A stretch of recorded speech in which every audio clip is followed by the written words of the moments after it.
8월의 세 번째 주일 3부 예배 오신 여러분들 주님의 이름으로 환영하고 축복합니다. 함께 이 자리에서 모여서 예배하면 좋은데 아직 상황이 여의치가 않습니다. 그래도 감사한 것은 우리 교회 공간에서 45명까지 예배할 수 있습니다. 그래서 한번 고민하고 3부 예배 가운데 우리가 모일 수 있으면 좋겠다라는 생각이 있어서 한 번 더 기도하고 임원들과 논의해 보도록 하겠습니다. 다 같이 교동문을 함께 교독할 텐데요. 8월의 교동문은 요한일서 4장 7절과 8절, 10절과 12절 말씀입니다. 제가 한 절, 여러분이 한 절 교독하고 마지막 12절은 합독하도록 하겠습니다. 제가 먼저 읽어드립니다.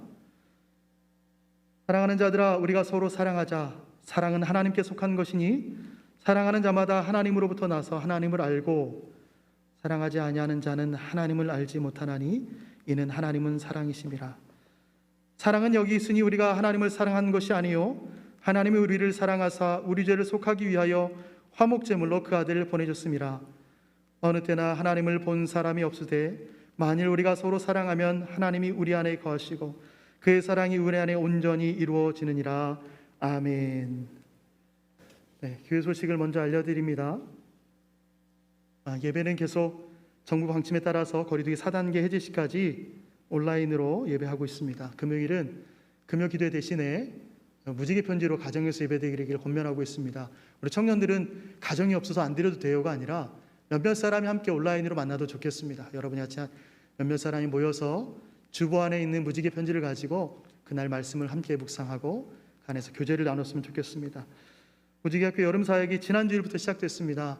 여러분의 후배들이 매주마다 지금 말씀을 먹고 있습니다. 또 오늘 청년부처럼 청소년부는 오늘과 내일 이틀 동안 수련회를 진행합니다. 여러분 함께 기도해 주시고 여러분이 기쁜 마음으로 동참해 주셨으면 좋겠습니다. 여러분도 기도하는 자리에 우리도 은혜 받고 우리 후배들도 은혜 받는 자리에 하나님 은혜를 주십시오. 함께 동참하면서 기도했으면 좋겠습니다. 오늘 우리에게 주신 하나님 말씀은 고린도후서 4장 7절에서 11절까지의 말씀입니다. 신약성경 289면에 있습니다. 고린도후서 4장 7절에서 11절 말씀, 신약성경 289면 제가 봉독해 드릴 건데요. 여러분 눈으로 같이 한번 읽었으면 좋겠습니다. 고린도후서 4장 7절에서 11절 말씀입니다. 7절입니다. 우리가 이 보배를 질그릇에 가졌으니 이는 심히 큰 능력은 하나님께 있고 우리에게 있지 아니함을 알게 하려 함이라. 우리가 사방으로 우겨쌈을 당하여도 쌓이지 아니하며 답답한 일을 당하여도 낙심하지 아니하며 박해를 받아도 버림받지 아니하며 거꾸로 뜨림을 당하여도 망하지 아니하고 우리가 항상 예수의 죽음을 몸에 짊어짐은 예수의 생명이 또한 우리 몸에 나타나게 하려 함이라. 우리 살아있는 자가 항상 예수를 위하여 죽음에 넘겨짐은 예수의 생명이 또한 우리 죽을 육체에 나타나게 하려 함이라. 아멘. 오늘 우리 청년부에 귀한 목사님을 모셨습니다. 그 사랑교회 담임이시고요. 또한 저에게는 제가 신대원 다닐 때 제자훈련 동아리에서 지도해 주셨습니다. 지금도 제가 계속 교제하고 있는데 배울 것이 너무나 많아서 목사님을 모시고 싶다라는 생각을 계속했는데 이번에 감사하게도 일정이 우리랑 다른 일정이 없으시고 우리의 일정이 채워질 수 있게 됐습니다. 그래서 이 시간에 모실 텐데요. 여러분이 화면에 보이지 않습니다. 그래서 여러분 박수를 소리도 못 듣는데 우리 예배당 안에 스태프들은 박수를 크게 힘있게 쳐주시고 또 여러분도 환호해 줬으면 좋겠습니다. 여러분이 줌으로 유튜브로 참여하고 계신데 여러분이 환호해 주셨으면 좋겠습니다. 오늘 고상선 목사님 나오셔서 복음과 정체성이란 제목으로 말씀을 전해 주시겠습니다. 목사님 나오시겠습니다.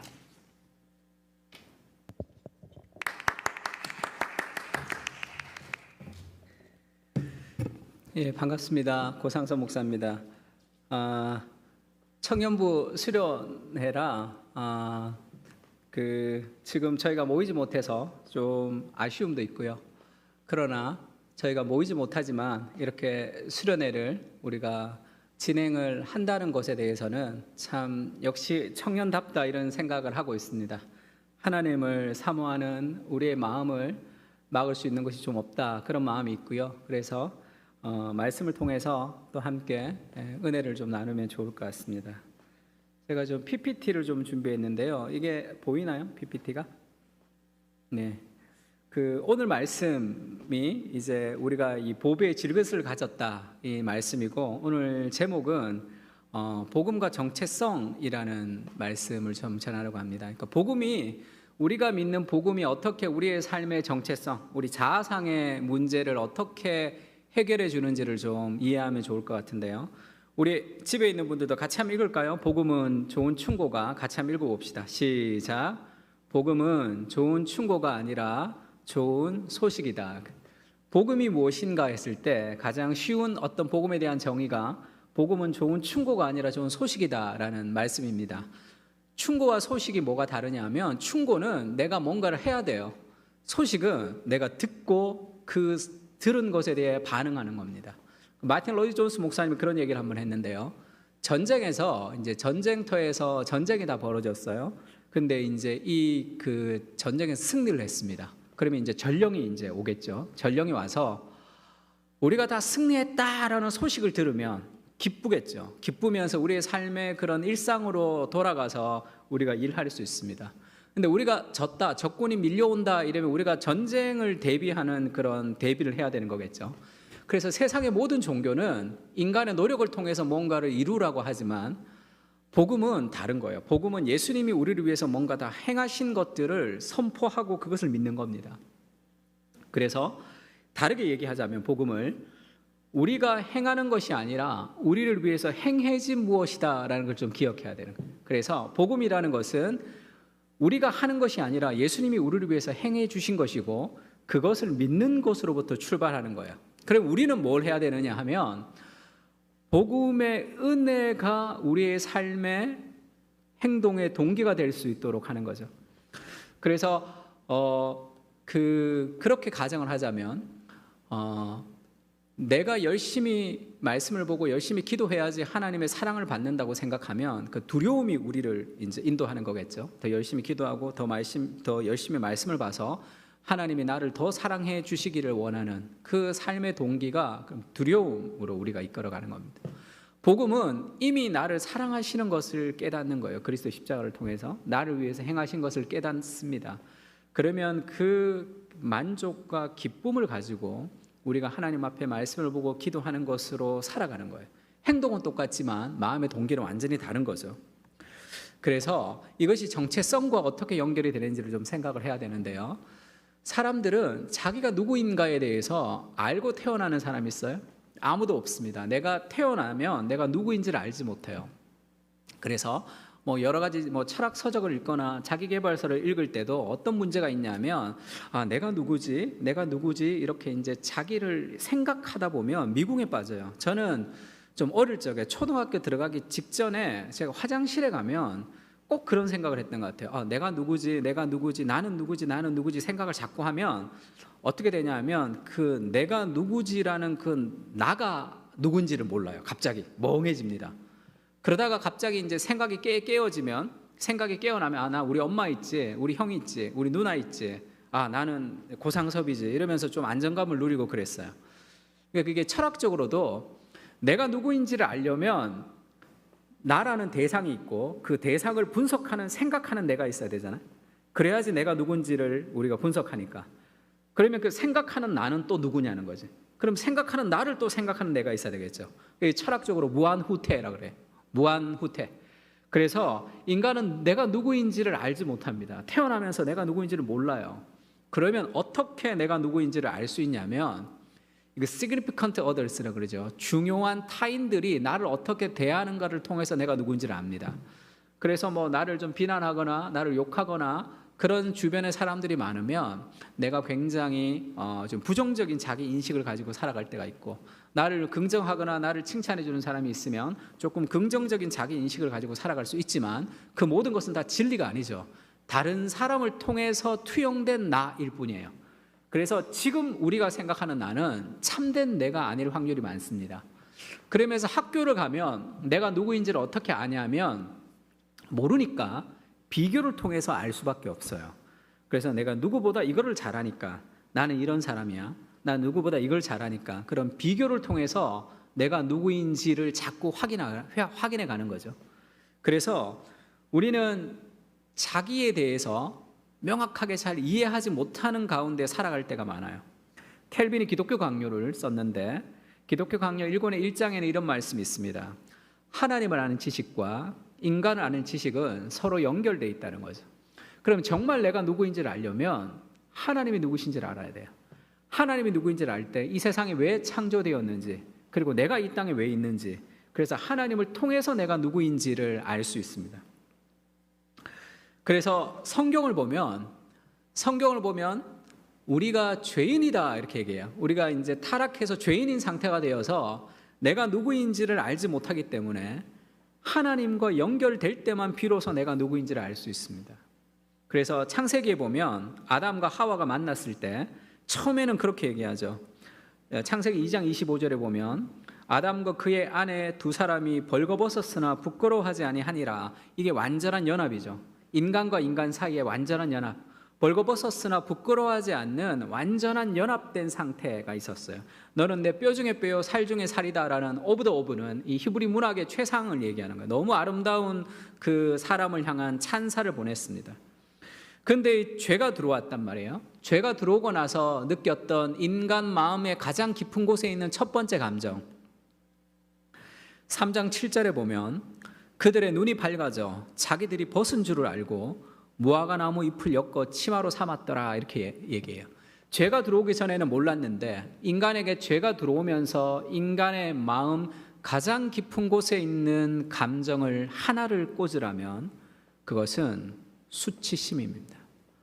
지금 왜 무화과 나무 잎으로 자기를 가리죠?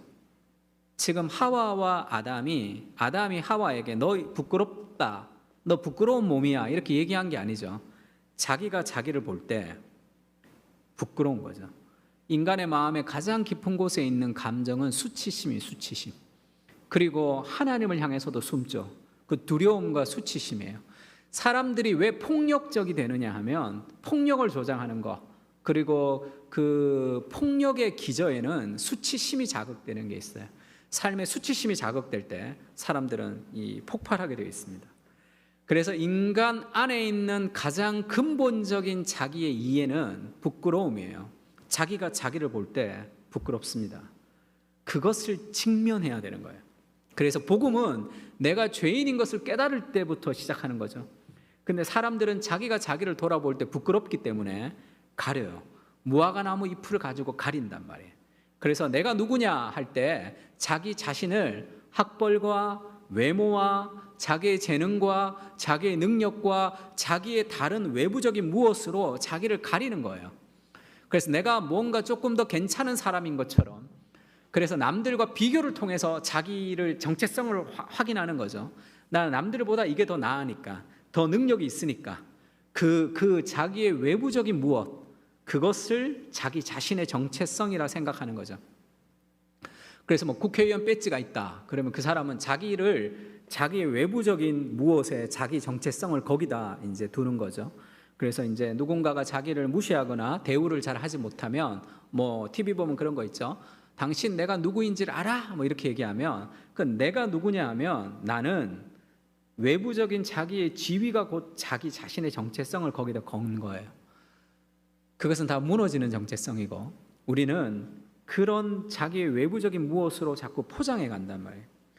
예전에 토크쇼에 그 개그맨인데 그 속옷 회사 사장을 했던 분이 나왔어요.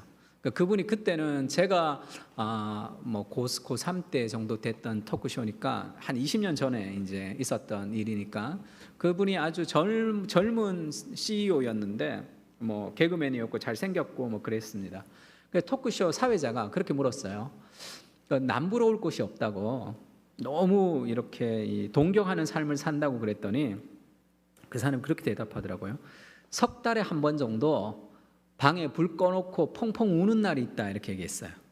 그랬더니 그 토크쇼 인도하던 그 여자 MC가 어머 너무 멋있다 뭐 이렇게 얘기하더라고요. 그게 너무 멋있는 게 아니라 그 마음에 공허한 거죠. 허무한 거죠. 그 삶의 인생의 허무의 문제, 그 자기 자신을 명확하게 알지 못하는, 자꾸 뭔가 껍데기를 가지고 자기를 투영하며 살아가는 그런 우리의 모습들을 잘 보여주고 있습니다. 사도 바울이 자기 자신을 고백할 때 그렇게 얘기하죠. 밑보다 모든 사람이 받을 만한 이 말이여, 그리스도 예수께서 죄인을 구원하시려고 세상에 임하셨는데 내가 죄인 중에 괴수다 이렇게 얘기합니다. 죄인 중에 괴수라는 것은 하나님이 죄인을 1번부터 끝등까지 다 줄을 세웠을 때 내가 제일 나쁜 놈이다 이 말이에요. 내가 첫 번째 죄수가 된다 이 뜻입니다. 자기 자신에 대해서 우리가 나는 죄인이다, 나는 괴수다, 나는 아무것도 못한다라는 자기 인식을 가지면 어떻게 돼요? 절망하죠. 내가 형편없는 존재라고 나를 인식하면 사람들은 절망하게 됩니다. 그럼 결국은 그 끝은 이 죽음, 자살이겠죠. 그래서 사람들은 자기가 죄인이고 자기가 나쁜 사람이라고 생각하지 않고 내가 다른 사람보다 뭔가 괜찮은 사람이다라고 그런 끈을 붙들고 살아가요. 열심히 공부합니다. 열심히 노력해요. 열심히 일해요.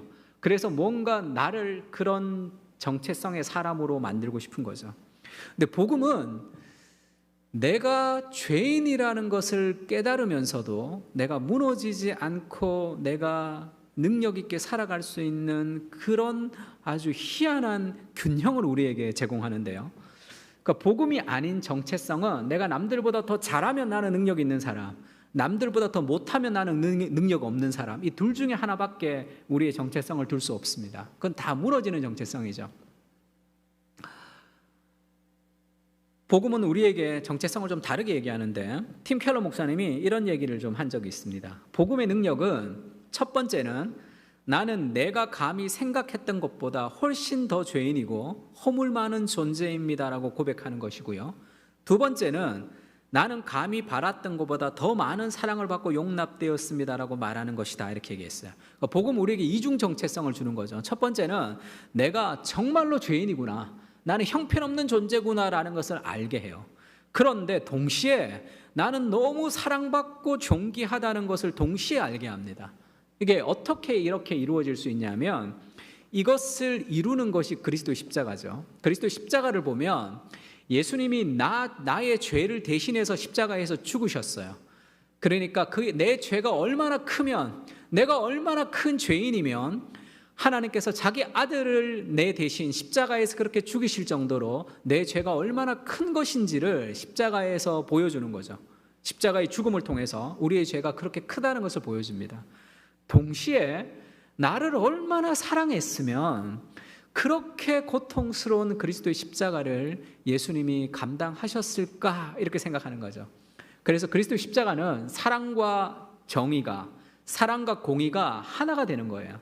그래서 내가 죄인이라는 것을 깊이 깨닫고 그 후에 내가 사랑을 받는 존재가 되는 것을 깨닫는 게 아니라 복음은 동시에 우리에게 두 가지 마음을 들게 하는 거죠. 이중 정체성을 가지는 거예요. 나는 형편없는데 근데 나는 존귀해요. 나는 죄인인데 나는 의인입니다. 이것이 우리를 엄청난 자유를 가져다 주게 한단 말이에요. 사람들은 내가 뭔가를 못하는 사람이라면 늘 열등감 속에 살고 다른 사람보다 뭔가 잘하면 우월감 속에 살아요. 그래서 성공을 감당하지 못하고 실패를 감당하지 못합니다. 복음은 그렇지 않아요. 복음은 내가 죄인이기 때문에 우리는 겸손하게 살아갈 수 있어요. 그러나 내가 하나님이 사랑받는 존귀한 하나님의 자녀이기 때문에 내가 모든 것을 할 수 있는 용기 있는 삶을 또한 살아갈 수 있습니다. 이 두 가지를 주는데 복음은 우리를 겸손하게 하면서도 담대한 사람이 되게 합니다. 이거는 우리가 태어날 때 가지는 성격이 아니에요.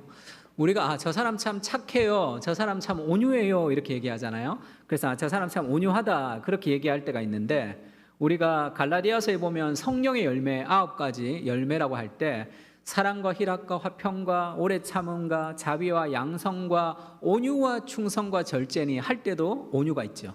우리가 저 사람 참 온유해 할 때 그 온유와 성령의 열매로서의 온유는 좀 다른 거예요. 성령의 열매로서의 온유는 이 야생마를 길들인 온유입니다. 그냥 우리가 사람들 온유하다 할 때는 그 사람이 좀 착한 거예요. 그럼 그 사람은 어떤 문제가 있냐면 태어날 때부터 좀 온유한 성격을 가지고 태어난 사람은 여러 가지로 좋지만 어떤 문제가 있냐면 싸워야 할 때 싸우지 못해요. 쉽게 얘기하면 욕해야 될 때 욕하지 못합니다. 그러니까 말이 많은 사람은 말을 많이 함으로 죄를 지을 때가 있죠. 안 해도 될 말을 함으로. 과묵한 사람은 반드시 해야 될 말을 하지 않음으로 죄를 짓는단 말이에요. 그래서 우리가 가지는 태어날 때부터 가지는 그런 성품, 그런 자질, 그런 정체성은 다 반쪽에 불과해요. 그래서 그것은 다 우리를 무너뜨립니다. 그러나 복음은 완전히 다른 거예요. 복음은 우리를 담대하게 하지만 내가 할 수 있다라고 담대한 건 아니에요. 그럼 교만해지겠죠. 나는 할 수 없어요. 나는 죄인입니다. 근데 나를 통해서 어마어마한 일들이 이루어지는 것은 하나님이 나를 통해서 이루시는 하나님의 은혜 덕분이죠. 그래서 나는 죄인이기 때문에 겸손하고 나는 하나님의 사랑을 받는 사람이기 때문에 담대한 것이에요. 제가 예전에 목동에 있는 교회에 청년부 수련회를 한 적이 있는데요. 3일 인도했습니다. 그러니까 첫째 날 가서 이제 그 룻기 설교를 하고 룻기 1장을 설교하고 그날 배웠던 찬양 중에 은혜 아니면 살아갈 수 없네라는 찬양을 그때 처음 배웠어요. 은혜 아니면 살아갈 수가 없네. 그게 제가 전했던 말씀이랑 너무 이렇게 연결이 돼서 너무 은혜를 받았습니다. 그러니까 그 다음 날 저녁에 이제 다시 이제 수련회를 하러 차를 타고 이렇게 가는데 은혜 아니면 살아갈 수 없네라를 찬양을 하면서 갔어요. 너무 눈물이 나서 설교 시작하기 전에 가면서도 막 너무 은혜를 많이 받았어요. 중간쯤 갔더니 차가 막히기 시작했어요. 그 다음에 목동에는 그 일방 통행이 많아요. 그걸 잘 모르고 일방 통행을 잘못 들어가가지고 이렇게 뺑뺑뺑 몇 번 돌았습니다. 근데 이제 수련회 설교를 해야 되는데 시간은 가까워오는데 차가 너무 막힌단 말이에요. 화가 막 나더라고. 아니 저 사람들 뭐 하는 사람들이 다 차를 끌고 와가지고 이 시간에 내가 수련회 말씀을 전해야 되는데 차가 막힌단 말이에요. 그러면 출발할 때는 내가 하나님의 은혜를 찬양했는데 차 좀 막힌다고 막 그렇게 분노하잖아요. 코앞에 설교를 해야 되는데 그러면 대부분의 사람들은 이제 어떤 생각을 하냐면 야 네가 이러고도 목사냐, 네가 지금 말씀을 전하는 목사가 왜 그렇게 화를 내냐, 그렇게 자기를 정죄하겠죠. 자기를 정죄하는 이유가 뭐냐면 나는 그 정도 사람이 아니거든요. 나는 그 정도의 화를 안 낼 수 있는 그런 아주 좋은 사람이라는 착각인 거죠. 그래서 자기에게 분노합니다. 왜 화를 내? 이 목사가 왜 화를 내? 네가 그러고도 목사냐? 이런 아무리 결단을 해도 그것은 고쳐지기가 쉽지가 않아요. 나는 그런 인간이에요. 나는 내가 마음에 조금만 안 들면 분노하고 화내는 인간입니다. 그런 죄인이에요. 근데 이런 나를 있는 그대로 사랑하시는 그 그리스도의 사랑 때문에 내가 하나님의 말씀을 전하는 사람으로 살아가는 거죠. 이것은 좀 다른 거예요. 네가 지금 목사인데 왜 이렇게 화를 내느냐, 화내지 말아야지, 다음부터는 그러지 말아야지, 이런 그런 결단은 인간의 의를 자꾸 쌓아가는 거예요. 그래서 분노하는 사람들을 향해서 욕합니다. 자기 수양이 안 된 것들, 이렇게. 그렇지가 않고 나는 그런 존재, 나는 죄인이란 말이에요. 나는 그런 존재입니다. 그러나 이런 나를 사랑하셔서 나에게 은혜를 부으시는 그리스도의 사랑을 깨달을 때 그런 마음이 점점 사라지는 거예요. 나는 겸손하면서 담대한 사람, 나는 아무것도 아닌데 나는 모든 것을 가진 사람이 되는 거예요. 그러니까 사도 바울이 그렇게 얘기하죠. 나는 가난하지만 부유하다, 나는 약할 때 강하다, 이렇게 얘기합니다. 내가 약한 것은 나의 존재가 형편없기 때문이고 내가 강한 것은 하나님이 나와 함께 하시기 때문에 강한 거예요. 그래서 우리의 정체성은 나는 양이에요. 양이면 능력이 없고 아주 힘이 없는 양입니다. 이리가 있으면 벌벌 떨어야 돼요.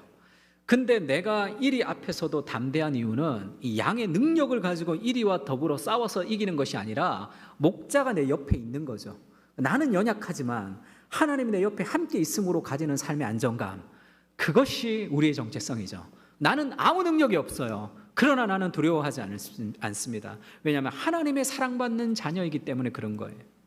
그래서 우리가 죄인됨이라는 자기 인식은 우리를 겸손하게 해요. 그래서 나의 행위를 의지하지 않습니다. 복음은 내가 뭘 하는 게 아니라 하나님이 나를 위해 행하신 것을 믿으면서 시작되는 거죠. 그러나 내가 겸손하지만, 내가 죄인이라 겸손하지만 내가 용기를 가지고 담대할 수 있어요. 왜냐하면 하나님의 사랑을 받는 자녀이기 때문에 그렇습니다. 그리스도의 의가 나의 정체성이 되는 거죠. 누군가가 나를 향해서 비난하면 사람들이 분노하죠. 그 복음의 정체성이 아닌 사람의 특징은 이 비판 앞에 분노합니다. 왜냐하면 내가 괜찮은 사람이라고 생각하는데 나를 비난하기 때문이죠. 누군가가 오늘 목사님 설교가 너무 형편없습니다, 누가 그러는 사람이 있다면 막 폭발하거나 막 분노를 하게 되면 내가 좀 괜찮은 사람이라고 생각할 때 그런 폭발이 있는, 분노가 있는 거죠. 사실 누군가가 나를 향해서 비난할 때 그 비난은 어쩌면 나를 잘 모르기 때문에 하는 비난이겠죠. 만약에 여러분들이 이렇게 이 머리가 모니터에 화면에 여러분들의 생각이 24시간 다 화면으로 다른 사람들에게 노출된다고 생각해 보세요. 그러면 나를 존경할 사람은 아마 아무도 없을 수도 있습니다. 내가 얼마나 시기가 많은지, 내가 얼마나 누군가를 미워하는지, 내가 얼마나 음란한지, 내가 얼마나 큰 죄인인지, 내가 얼마나 분노하는지, 그것이 다 드러나는 거잖아요. 그게 나죠. 그게 인간이란 말이에요. 하나님 앞에 우리가 자유할 수 있는 건 뭡니까? 우리가 기도할 때 느껴지는 삶의 안정감이 뭐예요? 모든 사람들은 내가 누구인지를 다 모릅니다. 하나님은 다 아세요. 나의 모든 생각까지 아시는 하나님께서 나를 사랑해 주시는 거죠. 내가 어떤 인간인지, 내가 어떤 생각과 어떤 행위를 하고 있는 그런 연약한 인생인 것을 하나님이 다 아시는 그분이 나를 끝없는 사랑으로 사랑해 주시기 때문에 그 삶의 안정감이 있는 거죠. 그것이 복음이 우리에게 주는 삶의 안정감이죠. 나는 형편없는 존재이지만 무너지지 않아요. 왜냐하면 하나님의 사랑 때문입니다. 그래서 누군가 날 향해 비판할 때 그 비판이 뭐 잘못된 비판이라도 한 20% 정도밖에 진리가 아니더라도 그것을 우리가 잘 받아들일 수 있어요. 그리고 우리가 고민할 수 있습니다. 그러면서 우리가 무너지지 않는 이유는 나는 형편없는 죄인이지만 하나님의 사랑을 받는 존귀한 하나님의 사람이라는 하나님이 우리에게 주시는 삶의 정체성이 있기 때문에 그렇습니다. 그래서 바울이 그렇게 얘기하죠. 우리가 이 보배를 질그릇에 가졌다. 보배는 예수님이고 질그릇은 우리예요. 내가 얼마나 훌륭한지, 내가 얼마나 능력이 있는지 그것이 우리의 인생을 판가름하는 게 아닙니다. 나는 연약한 죄인이에요. 내가 할 수 있는 것은 별거 없습니다. 그러나 예수 그리스도라는 보배가 우리 안에 있기 때문에 우리가 이 보석 그릇이 되는 거죠. 그래서 능력의 힘이 큰 것이 하나님에게 있고 우리에게 있지 아니함을 알려 함이라. 그래서 나를 통해서 많은 일이 이루어져도 그것은 겸손하게 하나님이 하신 일이다라고 얘기할 수 있는 거죠. 나는 죄인이기 때문에 그렇습니다. 우리가 사방에 우겨쌈을 당하여도 쌓이지 아니하고 답답한 일을 당하여도 낙심하지 않는다. 박해를 받아도 버림받지 않고 거꾸로 뜨림을 당해도 망하지 않는다. 근심하는 자 같으나 항상 기뻐하고 가난한 자 같으나 많은 사람을 부유하게 하고 아무것도 없는 자 같으나 모든 것을 가진 자로다. 말도 안 되는 얘기를 하는 거죠. 아무것도 없는데 어떻게 모든 것을 가진 자입니까? 제가 말씀드리는 이 정체성은 지금 열심히 말씀 보십시오, 열심히 기도하십시오, 열심히 순종하십시오, 그러면 거룩한 정체성을 얻을 것입니다, 그렇게 얘기하는 게 아니잖아요. 내가 지금 형편없는 모습 그대로 나가 죄인이지만 그것을 인정하지만 하나님의 놀라운 사랑이 우리를 붙들고 있다는 것을 깨달으면서 나는 죄인이지만 낙심하지 않고 나의 성공에도 교만하지 않고 나의 실패에도 좌절하지 않는 그런 거룩하고 균형 있는 삶의 정체성을 복음이 우리에게 주는 거죠. 이런 정체성을 우리가 가지면서 복음은 출발하는 것입니다. 문제는 이 복음이 아닌 정체성을 우리가 세우는 데 있는 거죠. 이 자존감 수업이라는 책을 보면 좋은 내용도 참 많습니다. 근데 이런 그 일반 서적들이 우리에게 주는 것은 일반 은총적으로 주는 좋은 것도 있지만 우리가 봤을 때, 성경적으로 봤을 때 우리가 받아들이지 못하는 부분들도 있는 거죠.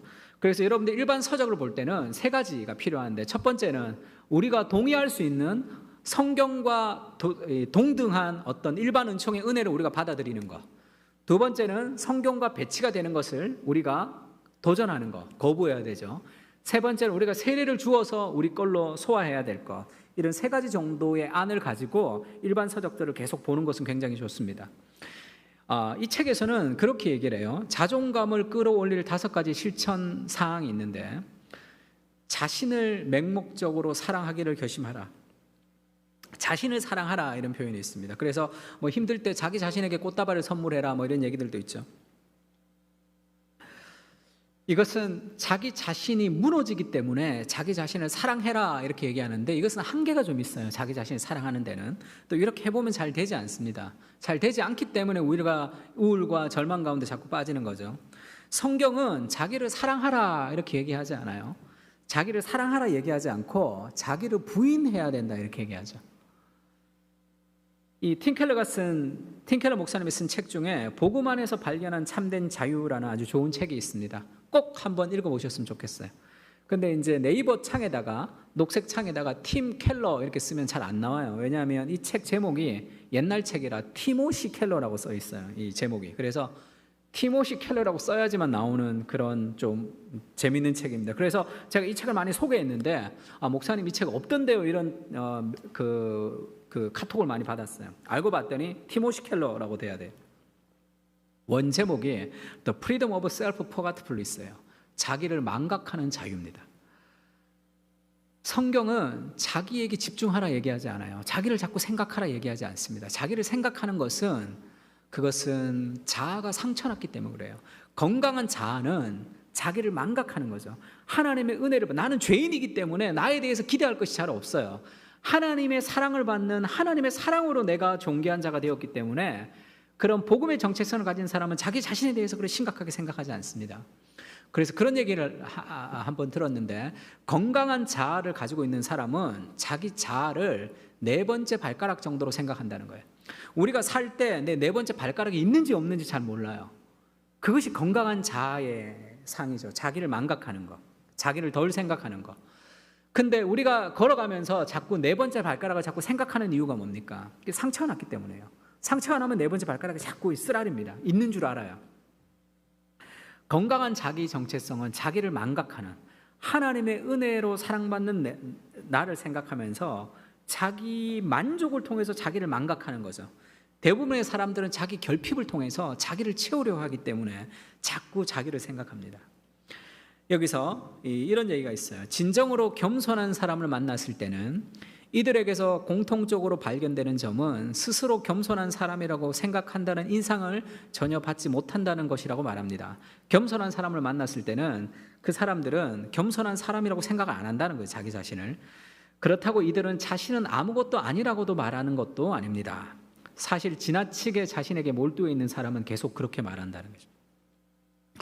이게 무슨 얘기냐면 제가 예전에 어느 교회에 가서 설교를 듣고 그 목사님 설교가 너무 은혜로워서 제가 그렇게 얘기했습니다. 나오면서 목사님 설교 은혜를 많이 받았습니다. 이렇게 얘기했더니 그 목사님이 아닙니다. 아닙니다. 이렇게 얘기하더라고요. 내가 은혜를 받았는데 왜 자기가 아니라고 그러죠?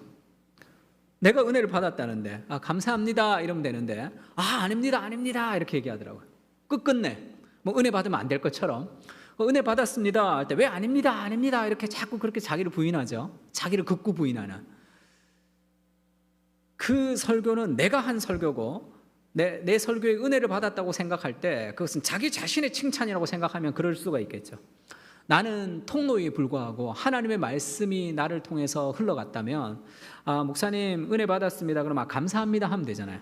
근데 아닙니다. 아닙니다라고 자기를 낮추는 것이 더 겸손하다고 생각하는 그것이 겸손이 아니라는 거죠. 겸손은 그런 생각에서부터 자유하다는 거죠. 내가 잘했다, 내가 못했다라는 자기 자신에 대한 생각을 덜 한다는 겁니다. 목사님, 저 겸손을 위해서 기도해 주세요. 너무 교만한 것 같아요. 라는 그거의 교만이에요. 겸손은 그런 생각 자체를 안 한다니까.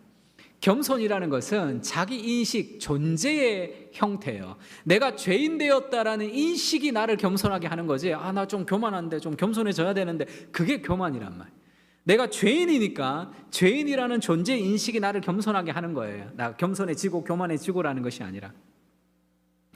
그래서 복음을 통해 진정으로 겸손해진 사람은 바로 지금 자기 앞에 있는 사람에 대해서 관심으로 충분합니다. 복음적 겸손의 핵심은 자신을 더 생각하거나 덜 생각하는 것이 아니라 자신에 대한 생각 자체를 덜 한다는 데 있습니다. 이 노란색 한 번 더 읽어볼게요. 복음적 겸손의 핵심은 자신을 더 생각하거나 자신을 덜 생각하는 게 아니라 자신에 대한 생각 자체를 덜 한다는 데 있는 거예요. 나 자신에 대해서 덜 생각하는 거예요. 나는 죄인이야. 자꾸 그 죄인된 나에게 몰두하지 않고 하나님께 몰두하는 거죠. 하나님 앞에 나를 우리가 보는 겁니다. 창세기 보면 아브라함이 나와요. 아브라함에게 하나님이 그렇게 얘기합니다. 아브라함아, 아브람일 때 아브람에서 아브라함으로 이름이 바뀌죠. 네가 아브람이지 너 이름을 오늘부터 아브라함으로 바꿔줄게 이렇게 얘기해요. 아브람이 무슨 뜻이냐면 아브는 아버지란 뜻입니다. 람은 높다, 존귀한 아버지란 뜻이에요. 아브라함은 여러분 다 알고 있듯이 열방의 아버지, 온 세계의 아버지예요. 그 이름이 바뀌었으면 친구들한테 가서 그렇게 얘기하겠죠. 여보게 나를 오늘부터 아브람 말고 아브라함이라고 불러줘, 이렇게 얘기하겠죠. 그럼 친구들이 뭐라고 대답할까요? 아, 존귀한 아버지가 아니고 온 세상의 아버지라고? 만국의 아버지라고? 그럼 너 자식 몇 명인데? 이렇게 물을 거 아니에요. 자식 몇 명이죠? 한 명, 이스마엘 하나죠. 그러면 자기의 능력과 자기의 무엇을 보면 너무 부끄럽단 말이야. 아브라함이라고 부르는 게. 나는 아무것도 없지만, 나는 형편없지만, 자식이 한 명밖에 없지만 하나님이 나를 아브라함이라고 부르시면 나는 아브라함인 거예요. 그것을 믿는 거예요. 지금 자꾸 자기에게 집중한다는 것은 나 아브라함인데 이거 아무것도 없는데, 그렇게 자꾸 자기의 무엇을 생각하는 거죠. 하나님의 아브라함이면 아브라함을 믿고 사는 거예요. 그렇게 살아가는 것, 자기 자신에 대해서 생각을 덜하는 것, 그것이 복음이 우리에게 주는 겸손입니다. 사도 바울이 이런 얘기도 있어요. 고린도전서 4장 3절에 보면 너희에게나 다른 사람에게나 판단받는 것이 내게 매우 작은 일이라. 주로 그런 얘기하죠. 야, 남들이 너한테 얘기하는 거 신경 쓰지 마. 인터넷 댓글 신경 쓰지 마.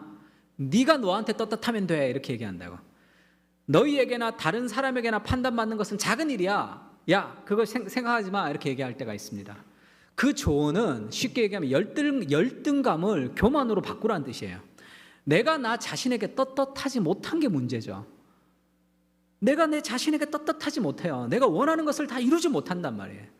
내가 원하는 학교를 가기도 쉽지 않고, 내가 원하는 대로 살기가 쉽지 않아요. 죄는 자기 자신을 속박하잖아. 내가 원하는 대로 살고 싶었으면 내가 이 몸매를 가지고 여기 있겠습니까? 훨씬 더 날씬하고 튼튼한 몸매를 가지고 있지. 내가 원하는 대로 내가 되지 않는 거, 내가 나에게 떳떳하지 못하기 때문에 절망하는 거죠. 내가 나를 볼 때 형편없는 모습들이 보이니까. 그래서 다른 사람이 나한테 어떤 거 신경 쓰지 마. 네가 너한테 떳떳하면 돼. 그렇게 되지 못한다는 거죠. 바울은 한마디를 더 합니다. 너희에게나 다른 사람에게나 판단받는 것은 내게 매우 작은 것이라. 나도 나를 판단하지 아니하노니. 같이 한번 읽을까요? 나도 나를, 시작. 나도 나를 판단하지 아니하노니. 나도 나를 판단하지 아니하노니. 세상의 모든 사람들은 자기가 누구인지를 복음을 통해서 이해하지 못하기 때문에, 하나님을 통해서 자기를 이해하지 못하기 때문에 자기가 자기를 판단하며 자기가 자기를 생각하며 그렇게 살아가는 거예요. 마귀가 우리에게 주는 유혹이 어떤 건지 압니까? 하나님의 생각과 마귀의 생각과 내 생각이 있죠. 우리에게는. 그러면 하나님 우리에게 생각을 넣어주실 때 상서봐, 믿음으로 살아가거라 이렇게 얘기하고, 마귀가 우리에게 얘기할 때 상서봐, 저렇게 해라 이렇게 얘기하고, 내 생각을 떠오를 때는 내 생각이 떠오르지 세 가지가 구분이 되면 얼마나 좋아요. 구분이 안 됩니다. 마귀의 생각인지 하나님의 생각인지 내 생각인지 구분이 안 된단 말이에요. 모든 생각은 다 1인칭의 시점으로 떠올라요. 마귀가 우리에게 뭔가를 넣어줄 때, 풀어 넣어줄 때, 아, 이거 하고 싶다라는 나의 욕구로 떠오르지 저거 해 이렇게 말을 걸지 않잖아요. 그래서 내 생각이 내가 아니라는 것을 알아야 돼요. 지금 여러분이 20년, 30년, 40년 속고 살아가는 거죠. 나의 생각과 나의 판단이 그것이 나인 줄 안단 말이에요.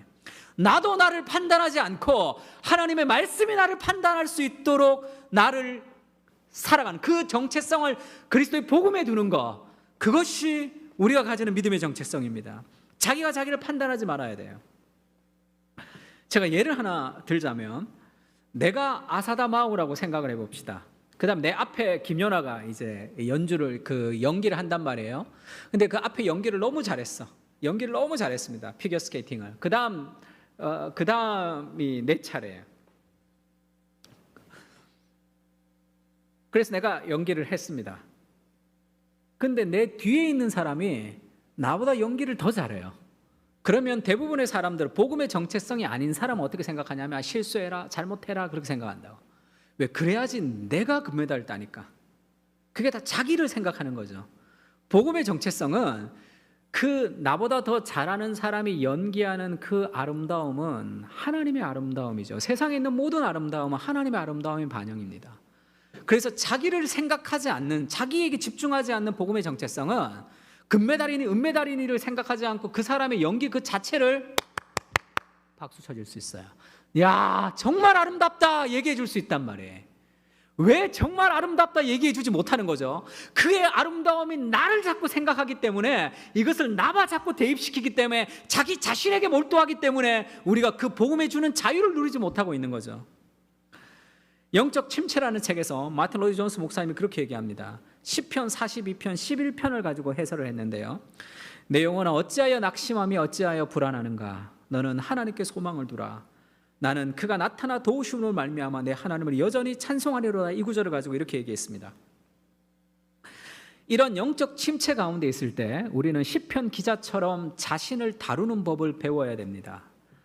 왜 네가 낙심하느냐 이렇게 얘기하니까, 시편 기자는 맥없이 감정이 가는 대로 드러누워 자신을 불쌍히 여기는데 만족하지 않았습니다. 그보다 훨씬 중요한 일을 했는데 바로 자신에게 말을 거는 것이었습니다. 이게 무슨 말이죠? 내 영혼아 어찌하여 낙심하느냐 하면 낙심되는 일이 있는 거예요. 다른 사람이 나를 조롱하거나 누가 놀리거나 내가 시험에 떨어졌거나 여러 가지 많은 어려움 속에서 내가 낙심하는 일이 있는 거예요.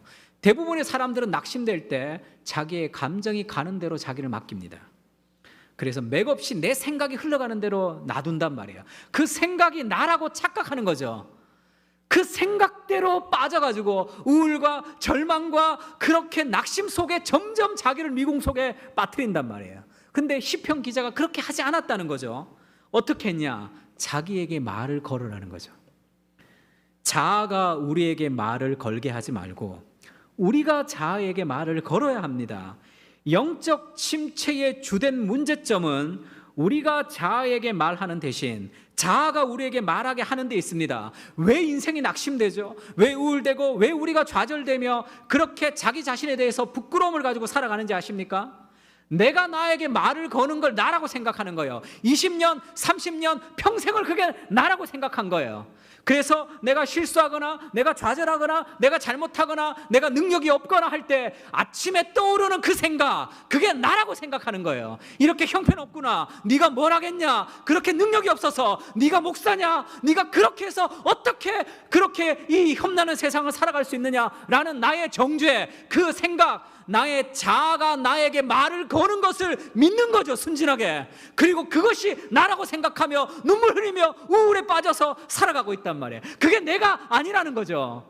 내 자아가 나한테 말을 거는 거, 내 생각이 떠오르는 그 생각을 믿지 말라는 거예요. 우유를 먹었어요. 상했다고 어때요? 뱉잖아요. 생각이 떠올랐어요. 그것이 하나님이 원하는 생각이 아니야. 그런 거 생각을 버려야 되는 거죠. 그것을 한 번도 연습해 본 적이 없어요. 그게 난 줄 아는 거예요. 마귀가 우리를 20년, 30년 속이면서 하는 거죠. 복음은 너는 아무것도 아니야 이렇게 얘기해. 그러나 너는 하나님의 사랑 때문에 존귀한 자야 이렇게 얘기하죠. 우리는 내가 아무것도 아니면 절망하기 때문에 내가 아무것도 아닌 존재가 아닌 것을 증명하기 위해 열심히 공부하고 열심히 노력하고 열심히 살아가지고 내가 그런 존재가 아니라는 걸 보여주기 위해 살아가는 거죠. 거짓된 정체성의 껍데기를 가지고 우리가 살아간단 말이에요. 복음으로 뭔가를 누리지 못하는 거죠. 자기가 자기 자아에게 말을 걸어야 되죠. 내 영혼아, 그렇게 자기의 영혼에게 말을 거는 거예요. 하나님의 말씀을 자기의 영혼에게 선포하는 거죠. 네가 왜 낙심하느냐? 하나님이 있지 않느냐? 오히려 하나님을 찬송하라. 이렇게 자기가 낙심하는 자기에게 하나님의 말씀을 선포해 주는 거죠. 내가 내 자아에게 말을 거는 거죠. 내 자아가 나한테 말을 거는 것을 믿지 말고 내가 내 자아에게 말을 건단 말이에요. 사망의 음침한 골짜기를 갈지라도 두려워하지 않는 이유는 뭡니까? 내가 능력이 있어서가 아니죠. 주께서 나와 함께 하시기 때문이죠. 그러면 나는 연약해요. 내가 뭔가 없다고 우리는 절망하지 않습니다. 내가 아무것도 없지만 하나님이 함께 하심으로 생기는 거룩한 정체성이 우리를 담대하게 하기 때문에 그렇죠. 아무것도 없지만 담대할 수 있어요. 아무것도 형편없는 존재이지만 우리는 자신 있게 살아갈 수 있습니다. 그것이 복음이 우리에게 주는 참된 자유죠. 그것을 믿을 때 우리에게 그런 인생이 펼쳐지는 거예요. 인생의 대부분의 불행은 우리가 자아에게 말하는 대신 오히려 자아의 말을 듣는 데 있음을 모르시겠습니까? 인생의 불행은 어디서 옵니까? 우리가 자아에게 말을 걸지 않고 자아가 우리에게 말을 거는 데 있는 거예요. 하나님의 말씀을 우리에게 선포해야 되는 거예요. 하나님의 말씀을 우리가 묵상해야 되는 거예요. 오늘날의 젊은이들의 특징이 뭡니까? 내가 해야 될 일들이 너무 많기 때문에 말씀 볼 시간도 없는 거예요. 왜 그렇죠? 거짓된 정체성을 쌓아가야 되기 때문에, 토익 점수를 내가 많이 높여야 되기 때문에, 내가 다른 사람보다 더 뒤졌기 때문에, 그 거짓된 정체성의 그 껍데기에, 외부적인 무엇에 나의 정체성을 끌어올리기 위해서 수많은 노력을 하지만 늘 돌아오는 것은 좌절밖에 없는 거죠. 예전에 제가 그 강남에 있는 큰 교회에서 부목사를 했는데, 미국에서 하버드 대학을 다니는 친구가 교환학생으로 온 적이 있어요. 그래서 그 친구가 그렇게 얘기하더라고. 자기가 하버드를 들어갈 때 너무 좋았다는 거예요. 가난한 집안에서 하버드를 들어가는 것이 얼마나 대단한 일입니까? 들어가서 2년 반 동안 눈물로 살았다는 거예요. 그 하버드 대학에 있는 사람들의 공통적인 특징은 다 나는 여기 올 사람이 아니다 이렇게 생각하는 거예요. 그러면서 교수님들은 어마어마한 숙제를 내주면서 인간의 한계를 극복하게 만들죠. 그러니까 늘 자기는 여기 올 사람이 아니다라는 그 열등감 속에서 살았다는 거예요. 2년 반을. 그리고 와서 지금 그 1년을 한국에 있으면서 대학부를 다니면서 복음을 만나면서 이제 내가 돌아가면 나를 위해서 그렇게 내가 쫓기듯이 공부하지 않아도 되겠다. 내가 정말 나의 페이스를 따라 그렇게 공부할 수 있겠다. 그런 얘기를 한번 하고 간 적이 있습니다. 내가 뭔가를 열심히 해서 뭔가를 이룬다고 내 삶의 정체성이 좋아지는 건 아니에요. 내가 모든 부분에 다 잘할 수도 없고 늘 열등감 속에서 불안 가운데 살아갈 수 있습니다. 복음이 우리에게 말하게 해야 된단 말이에요.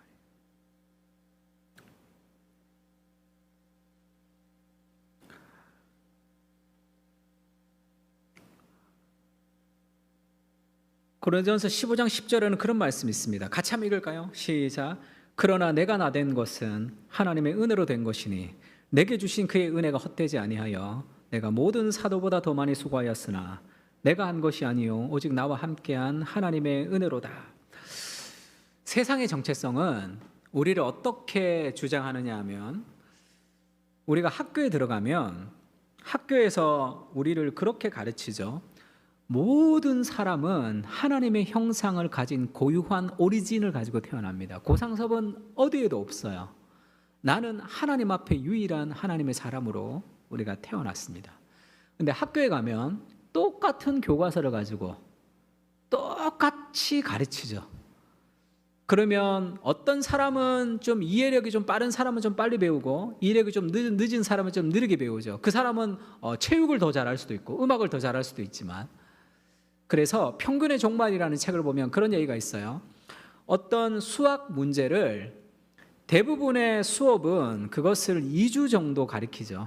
근데 한 과를 2달 정도 가르쳐서 그 모든 학급에 있는 아이들이 다 이해할 수 있을 정도로 시간을 주면 모두가 다 이해한다는 거예요.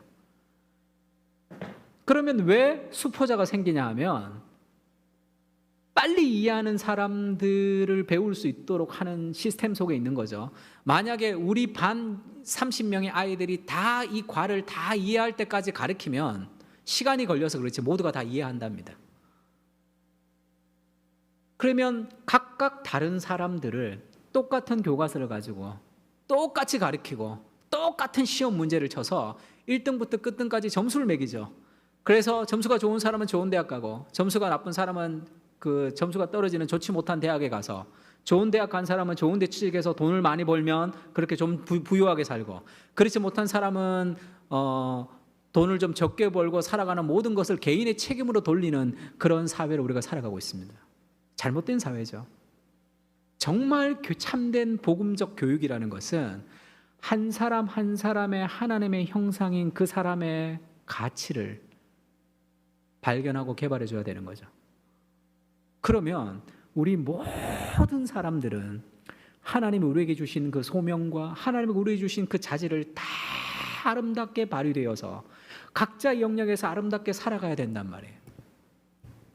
그런데 우리는 그 시스템 속에서 자기의 고유성을 다 잃어버리면서 거기에 나를 좀 맞춰가려고 끙끙거리며 살아가니까 힘든 거예요. 자기의 정체성을 거기다 둬야 되니까. 그래서 대부분의 사람들은 결핍을 통해서 인생을 이끌어갑니다. 결핍이라는 동기를 통해서 이끌어가요. 나는 늘 부족해요. 늘 부족해. 지금은 만족이 없어요. 그래서 내가 더 열심히 공부하고 더 열심히 노력하고 더 열심히 뭘 해야 됩니다. 평생 만족이 없어요. 그렇게 되면 뭔가를 이루면 끝나나요? 예전에 제가 야구 좋아했는데 그 이승엽이라고 있었어요. 홈런 잘 치는 그 선수는 홈런을 쳤을 때도 인터뷰하면 만족이 없어요. 오늘 홈런을 쳤지만 뭐가 안 좋고 왜 그렇죠? 만족하면 도태된다고 생각하는 거죠. 만족하지 않아야 계속 발전한다고 생각합니다. 그게 세상이 우리에게 주는 메시지죠. 그래서 결핍을 통해서 뭔가 이끌어가야 돼요. 그래서 뭐 시간이 없어요. 뭔가 쫓기듯이 살아가야 됩니다. 성경 그렇게 얘기하지 않습니다. 바울이 그렇게 얘기하죠. 그러나 내가 나 된 것은 하나님의 은혜로 된 것이니 내게 주신 은혜가 헛되지 아니하여 내가 모든 사도보다 더 많이 수고했죠. 더 많이 일했어요. 더 열심히 공부했습니다. 더 열심히 일했어요. 근데 왜 내가 그렇게 더 열심히 일했냐 하면 내가 한 것이 아니요 오직 나와 함께한 하나님의 은혜로다. 이렇게. 복음은 지금 나의 있는 모습 그대로 하나님의 은혜로 우리를 만족하게 합니다. 그 만족이 우리를 더 열심히 일하게 하는 거예요. 완전히 다른 삶의 정체성을 살아가게 하는 거죠. 제가 마지막으로 저의 얘기를 조금 하고 마지막으로 마쳤으면 좋겠는데요. 제가 그 작년에 했던 강의 중에 그 TGC에서 했던 세미나가 있습니다. 유튜브 찾아보면 나와요. 독서 세미나가 있는데 책을 어떻게 읽을 것인가에 대한 독서 세미나를 제가 강의를 한 적이 있습니다. 뭐 갑자기 강의가 결정되어서 뭐 그렇게 많이 준비하지 못하고 뭐 급하게 준비해서 했던 강의지만 그 강의가 저한테 참 의미가 있는 것은 지금 그 독서에 대해서 이제 책도 쓰자 그래서 지금 책도 쓰고 있어요. 독서법에 대해서. 그 강의가 저한테 참 의미가 있는 게 왜 그러냐면 저는 초등학교 때부터 고등학교 3학년 때까지 책을 한 권도 읽어본 적이 없어요. 만화책 외에는 책을 읽어보지 못했습니다. 아마 지금 같았으면 ADHD 판정을 좀 받았을 거예요. 정서 불안. 지금도 좀 뭐 그런데 그런 좀 불안한 게 있습니다. 그래서 뭐 아버지가 뭐 이렇게 혼을 많이 내셔서 그런지 모르겠지만 좀 불안했어요. 정서가 좀 불안한 사람이었습니다. 그래서 한 자리에 앉아서 책을 끝까지 보질 못해요. 근데 이제 저희 형님이 이제 열심히 공부를 하셨는데, 그러니까 형이 이제 도서관을 가고 싶으면 이제 저는 이제 저학년이니까 일찍 마치니까 도서관에 가서 빨리 이제 그 도서관 자리를 맡을 수 있으니까 우리 형이 이제 학교를 마치고 오면 이제 그 내가 맡은 자리에 이제 대신 앉고 그랬습니다. 근데 제가 그렇게 도서관에 일찍 가서 저는 어디 자리를 맡냐면 제일 끝 자리를 맡아요. 원래 도서관의 1등들은 제일 안에 있는 구석 자리에 들어가는데 저는 문 바로 옆 자리를 좀 맡았습니다. 왜냐하면 들랑달랑 해야 되거든요. 한 자리에 앉아서 그 한 자리에 앉아서 내가 나가지 못하는 그 상황에서 내가 한 자리에 앉아서 10분 정도 앉아 있는 것 자체가 견딜 수 없었어요. 왔다 갔다 왔다 해야 되기 때문에 제일 일찍 가서 제일 끝 자리를 잡았어요. 그러니까 뭐 공부 못하는 것은 뭐 당연하고 고등학교 3학년 때 대학을 가야 되는데 저희는 이제 지원을 하고 시험을 치는 그런 제가 지금 49이니까 뭐 벌써 몇 년 전에 제가 19이면 거의 한 30년 가까이 되는 그때인데 그러니까 내가 어느 학교를 지원을 하고 이제 시험을 치고 이제 그런 시스템이었어요. 시험을 치고 지원하는 게 아니라. 근데 저희 담임선생님 고3 때 담임선생님이 제가 딱 가자마자 그렇게 얘기했어요. 너 아무 때나 써줄게. 내가 서울대 법대라도 내가 써줄게. 너는 어디라도 갈 데가 없다.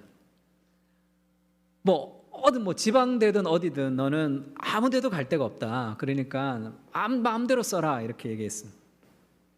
그게 저한테 상처가 되지도 않았어요. 아무 생각이 없었던 것 같아. 그냥 뭐 학교 생활을 그냥 열심히 다녔는데 뭐 하여튼 그냥 뭐 왜 다녔는지 모르겠습니다. 그냥 그래서 그때 그 선생님이 준 종이를 가지고 제가 이 반에 들어와서 막 이렇게 날리면서 애들한테 부의하면서 철없이 그랬던 것 같아요. 왜냐하면 다른 애들은 막 울고불고 싸웠거든요. 이 대학 가고 싶습니다. 네 점수로 안 된다 싸웠는데 나는 30초 만에 이제 가지고 왔으니까 막 애들 박수 치고 뭐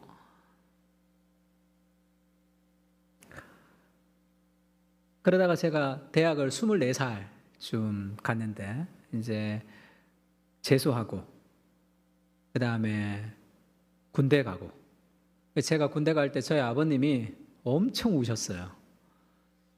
기술이 있는 것도 아니고 저게 공부도 안 했고 뭐 저 인생을 어떻게 살아가야 되냐고. 제가 군대 갔을 때 저희 아버님이 그렇게 우셨다 그러더라고요. 아무 생각이 없었던 것 같아요. 인생의 참 의미를 잘 몰랐던 것 같습니다. 그러다가 24살쯤 제가 군대에서 제대하고 그해 여름에 8월 달 제가 수련회를 갔다가 청년부 수련회를 갔다가 복음을 만났습니다. 그때 우리 그 내비게이터 출신의 그 고등학교 그 3학년을 담임했던 교회 선생님이 계셨는데 그분에게 예수님을 영접받고 그 다음에 그 수련회를 가서 복음을 만났어요. 예수를 만났습니다. 그때 딱 두 가지 마음이 들었는데 첫 번째는 내가 정말로 찾던 게 이거였다는 걸 알았습니다. 내가 이때까지 뭔가를 찾긴 찾았는데 그게 뭔지를 몰랐어요. 내가 정말로 찾던 게 이거였다는 것을 알았고 두 번째는 내가 정말로 존귀하다는 걸 알았어요.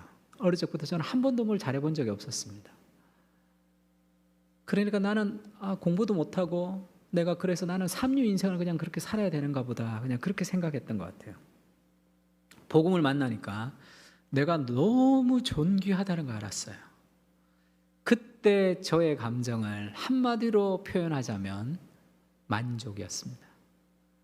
만족될 게 하나도 없죠. 고등학교를 졸업하고 군대를 갔다 와서 취직이 된 것도 아니고 대학을 간 것도 아닌 그런 하루하루를 보내는 내가 만족할 일이 하나도 없었는데 예수를 만나고 나서 만족하더라.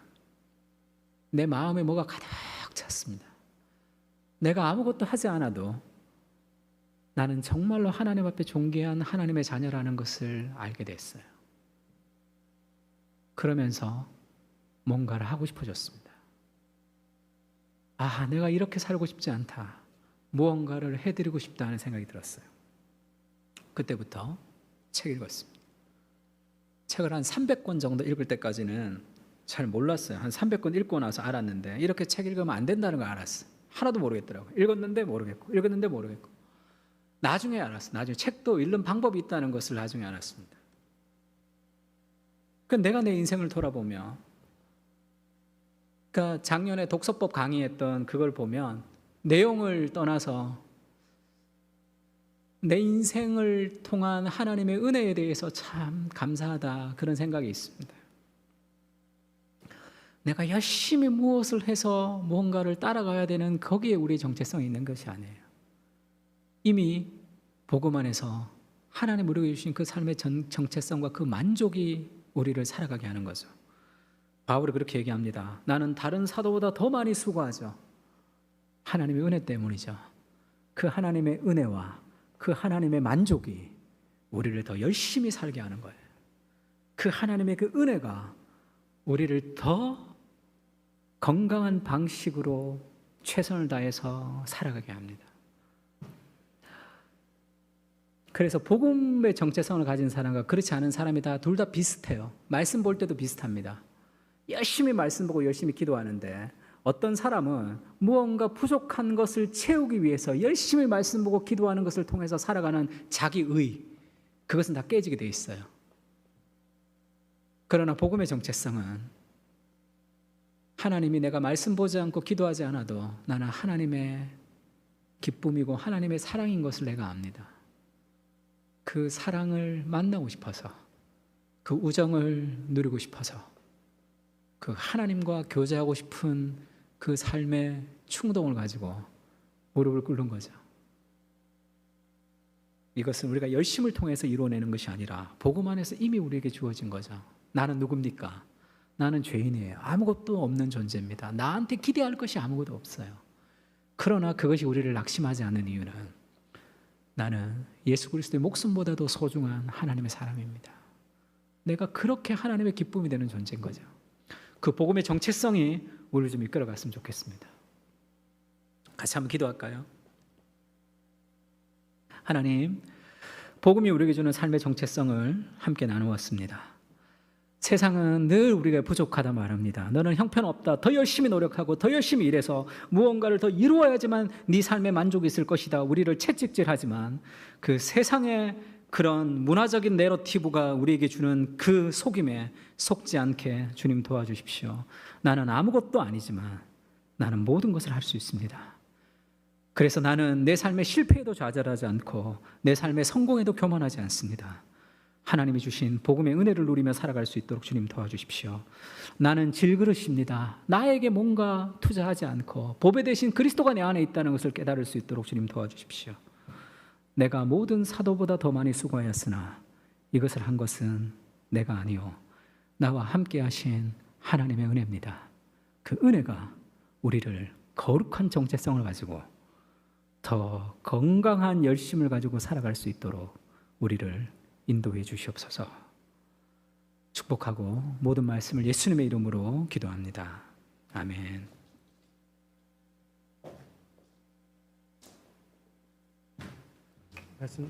말씀 전해주신 우리 고상준 목사님께 감사드립니다. 우리 함께 다시 복음 앞에라는 찬양 함께 올리고 이어서 계속 기도하겠습니다. 다시 복음 앞에 우리 찬양하겠습니다.